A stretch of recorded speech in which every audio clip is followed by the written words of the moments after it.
Sam spent his life shooting photos, but Mom said he got nervous being in front of the camera. I guess we're all afraid of something.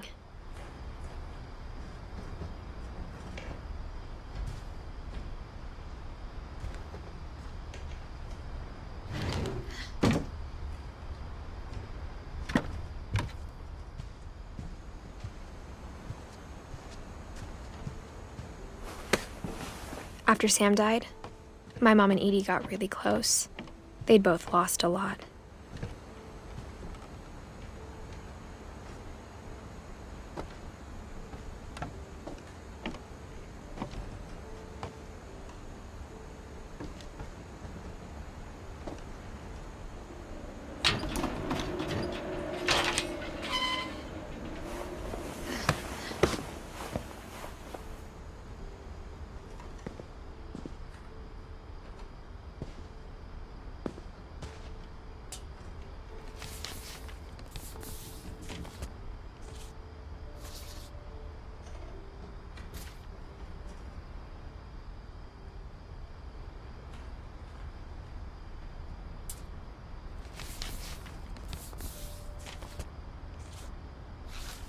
Dear Kay, do you remember the way Gregory used to laugh when he thought he was alone?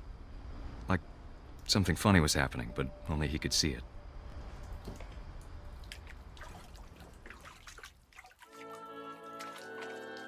I think he saw things the rest of us don't.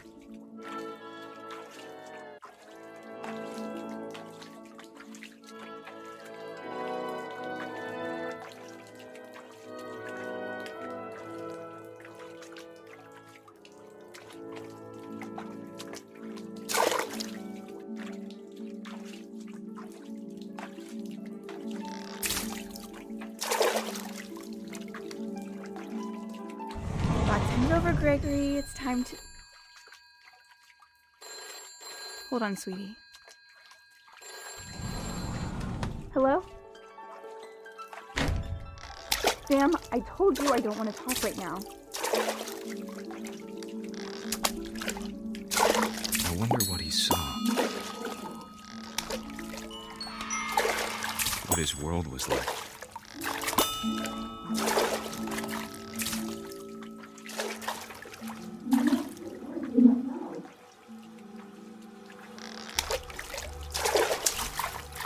It reminded me so much of Calvin. Lost in his imagination. Whatever it was he saw.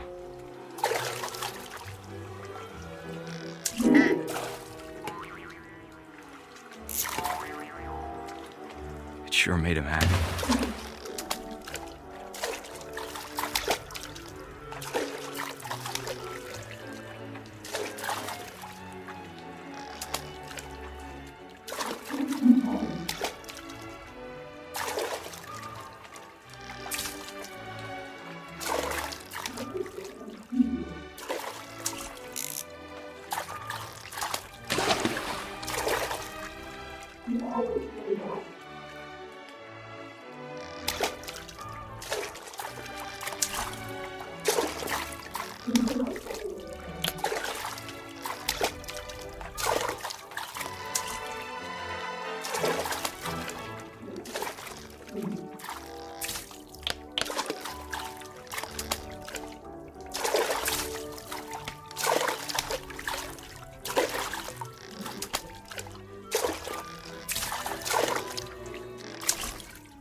I know how silly it sounds.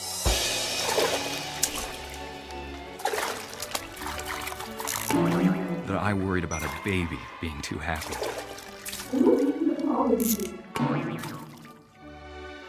But I could feel him slipping away. Sorry about that, Gregory. I know you did everything you could. Maybe if I hadn't called that night.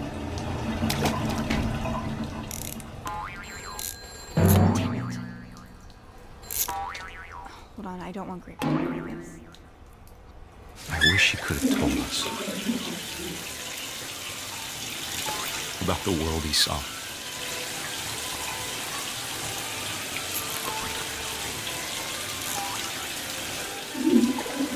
Hey, there's so much I don't understand about Gregory. About everything.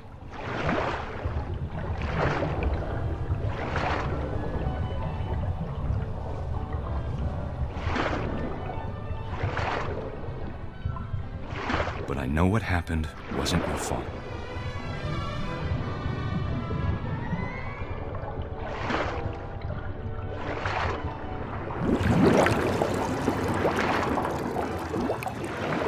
I'm sure he's happy. And he'd want you to be happy too. Good luck, Kay. Love, Sam.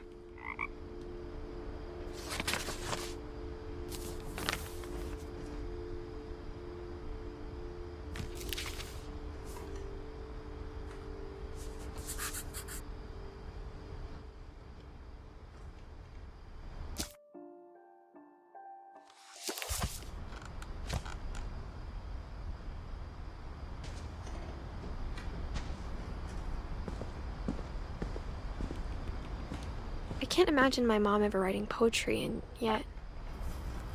A poem for Gus, who always said the wedding was a bad idea.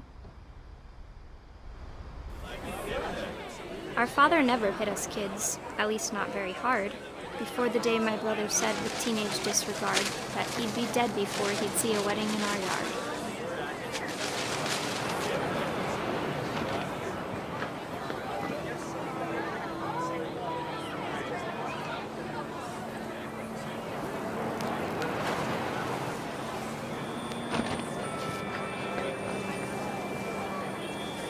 My father made him come, of course, but Gus stood far apart, just flew his kite and bottled up the storm inside his heart.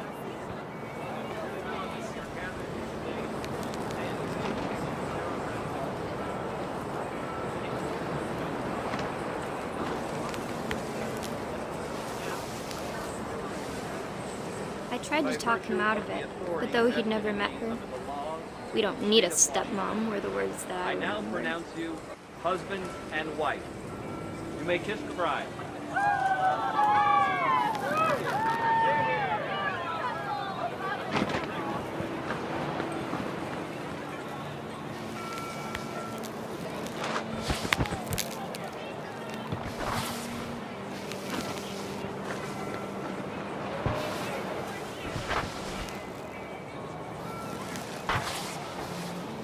When the time for photos came, Dad ordered him to come here.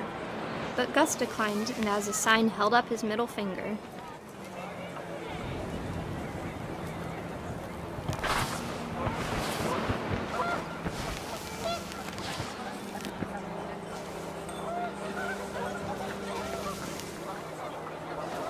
The wind picked up, and panicked geese appeared and quickly went. But all the humans did that day was go inside the tent.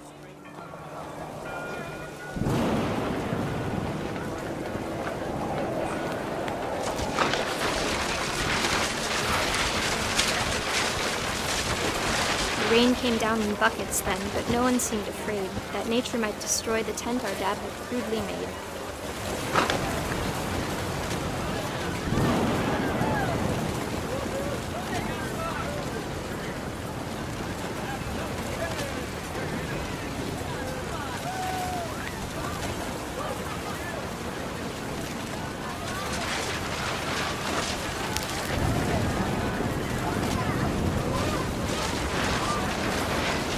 Thunder sounded much too close and full of angry power, but all my father said to this was, "Make the music louder."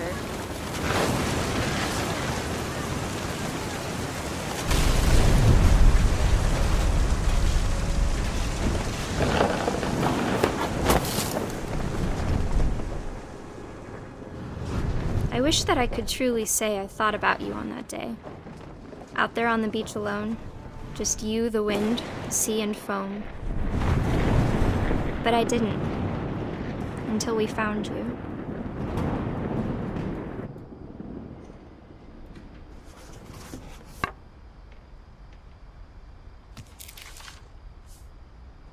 She never talked about him, but Mom told me once if I was a boy, they were going to name me Gus.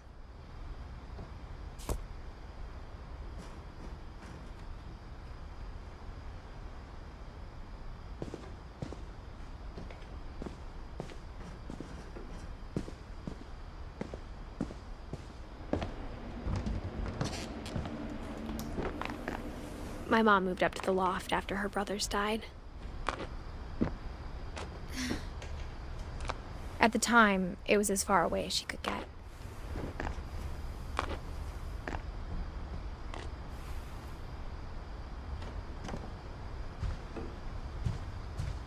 She spent a summer building houses in Calcutta, where she met my dad, Sanjay.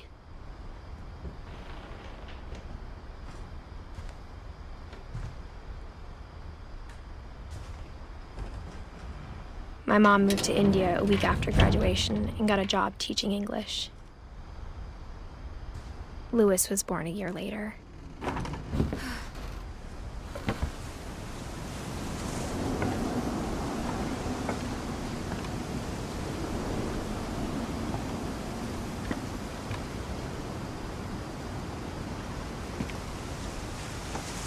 When my dad died, I don't think Mom knew where else to go. I'm sure Edie was happy to have her back. And to see kids in the house again.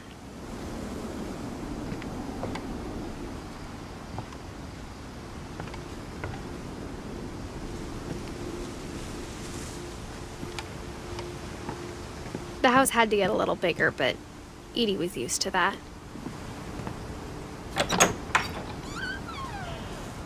And for a while, things were good. Almost normal. But it didn't last.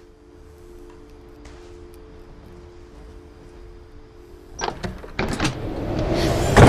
beginning of the end was Milton's 10th birthday, when Edie gave him a castle. After Milton disappeared, the only thing he left behind was a room full of paintings.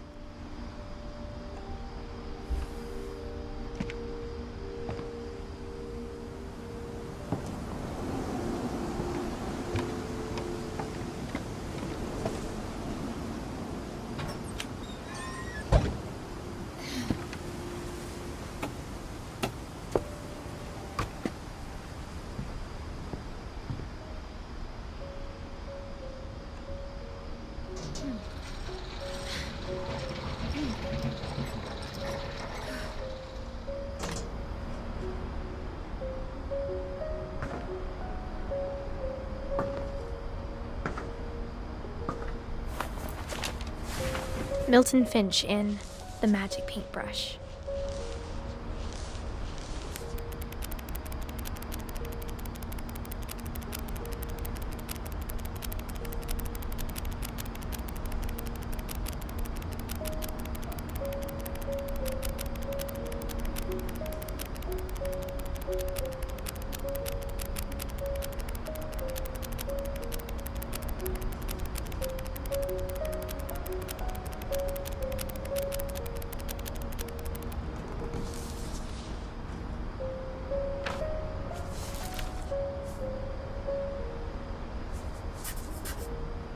I was 4 when Milton disappeared.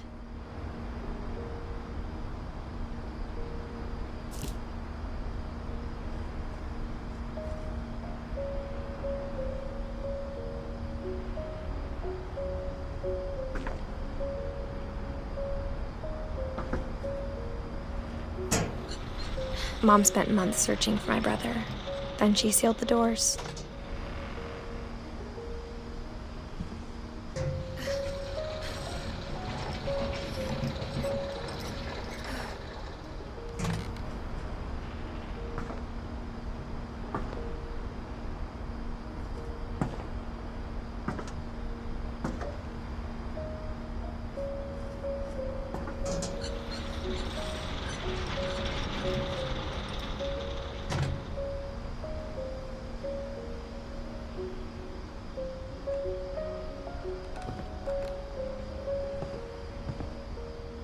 Whatever Milton had found in the house, Mom didn't want it getting out.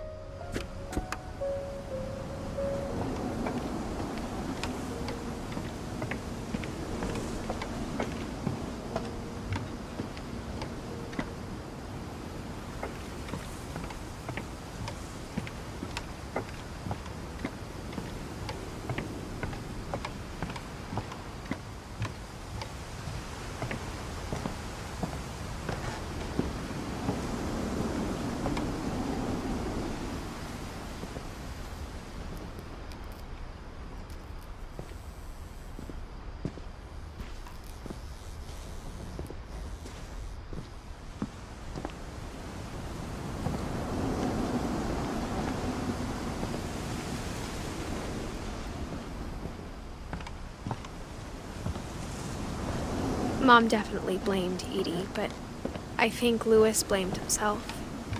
After he graduated, he just spent more and more time in his room. Until Mom got him a job at the cannery. Everyone always told me to stay out of Louis's room.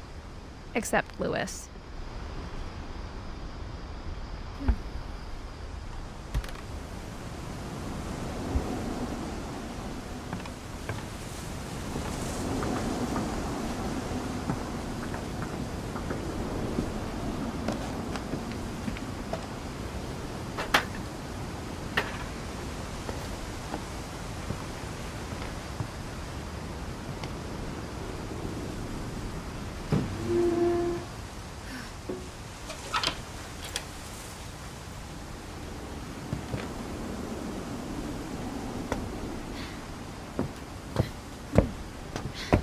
Louis's room smelled very, very familiar. That part of him lived on.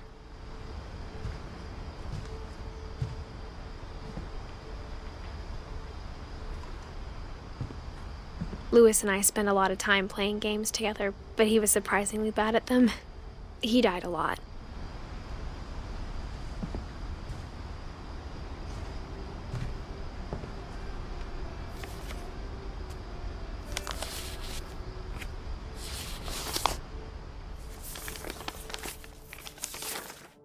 Dear Mrs. Finch, as Lewis's psychiatrist, I can understand your desire for an explanation.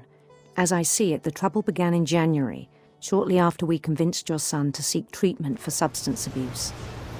Newly sober, I believe Lewis first noticed the monotony of his daily life.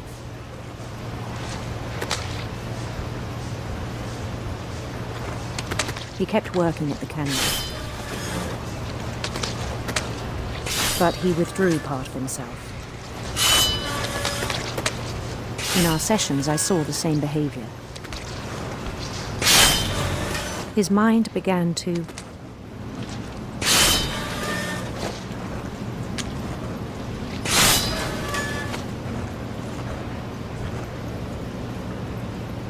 wander.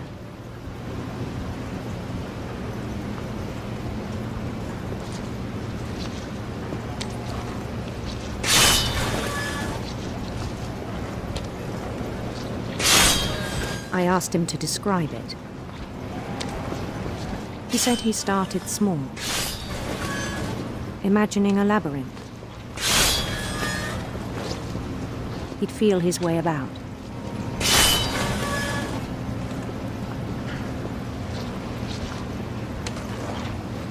Then something moved. Bats and toads.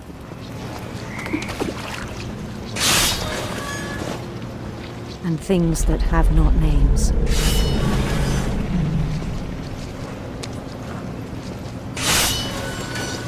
He knew it was all in his head.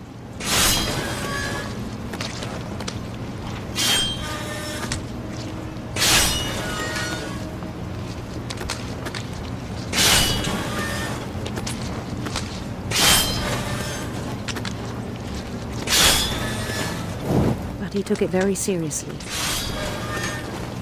I had hoped he'd find himself.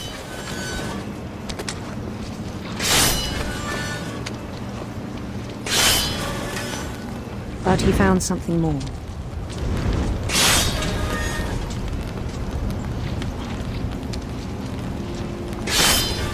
I worried about him then.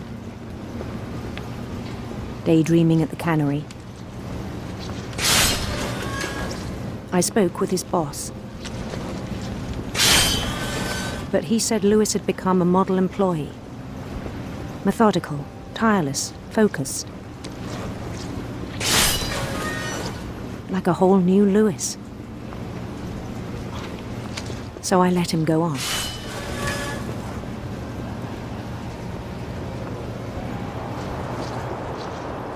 I even encouraged him. It seemed very promising at first. He told me he'd made a new friend.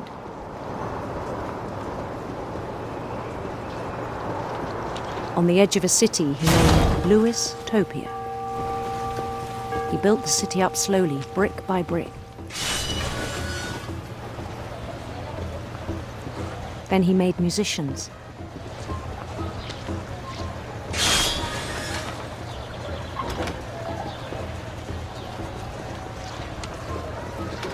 And songs for them to play. He talked about starting a band.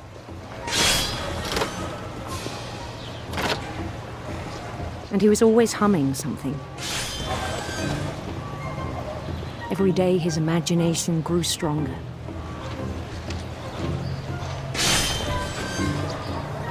He no longer spoke at the cannery. But his chopping was as reliable as ever. Then one day it struck him that all the cheering crowds, even the stones under his feet, were all in his imagination. So he could do whatever he wished.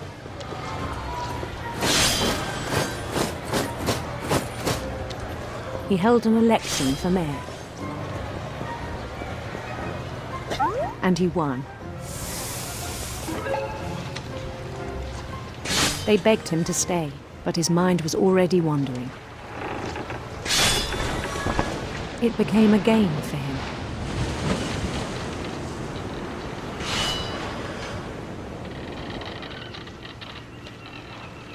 He'd conquer a city, then immediately push on. New Louisville.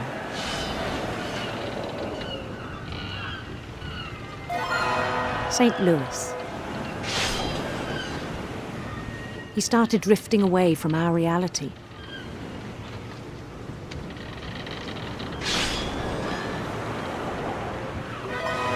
Minneapolis, until one day he forgot to go home from the cannery. Even as his mother pleaded with him, part of Louis kept sailing on.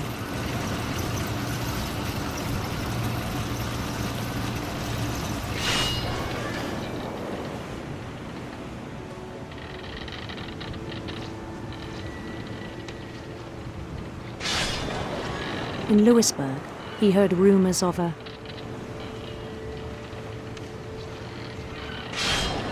handsome queen.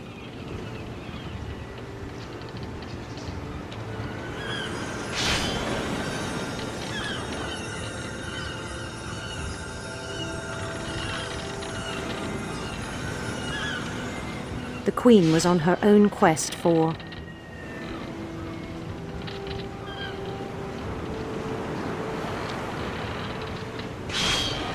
radiant rainbows.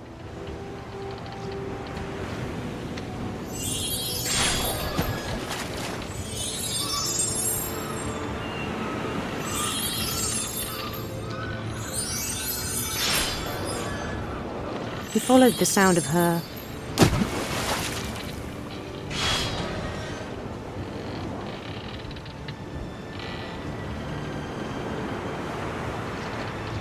silver harp.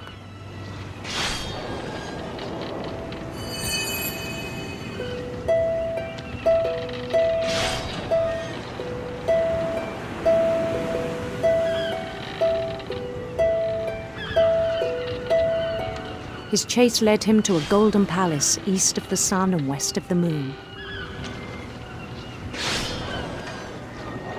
Even then, his logic remained sound.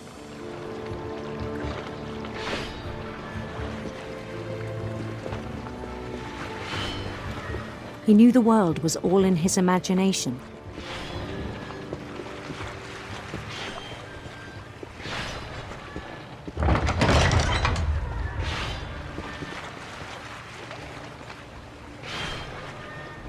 But he was so proud of having created it.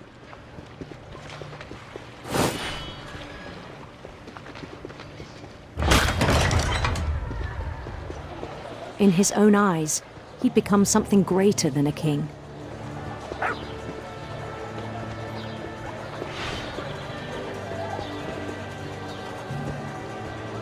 For someone who'd never known success in the real world, I think it was overwhelming. And then it struck him that the real Louis was not the one chopping salmon, but the one climbing the steps of a golden palace.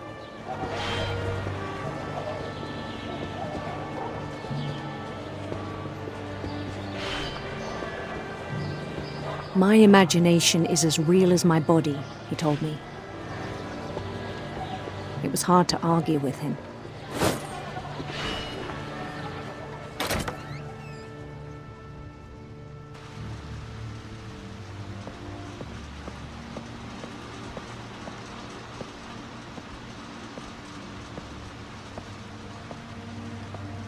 He began to forget the world we know.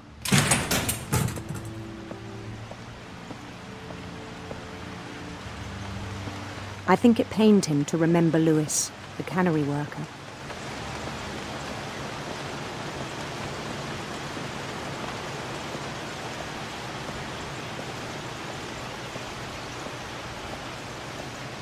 He began to despise the man with a royal contempt.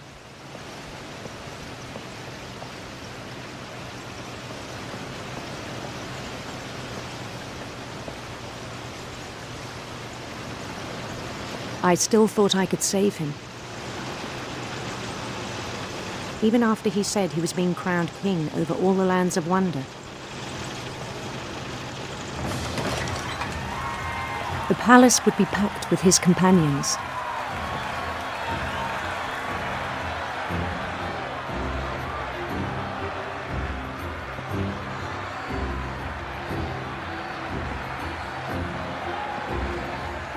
Including the wise Calico who'd insisted on advising him.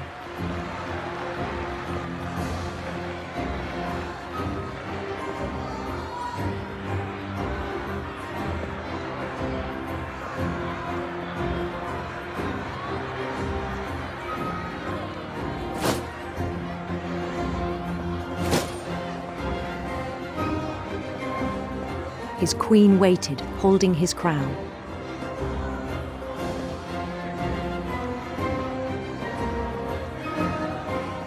There was only one thing left to do.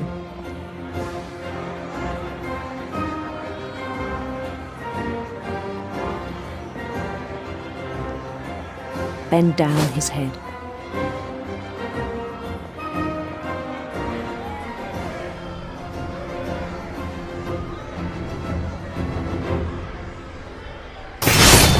And the rest I think you know. Mrs. Finch, your son was a kind man who will be missed by all of us who knew him.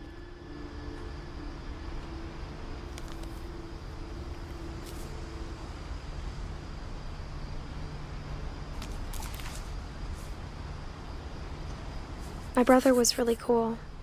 I wish you could have met him.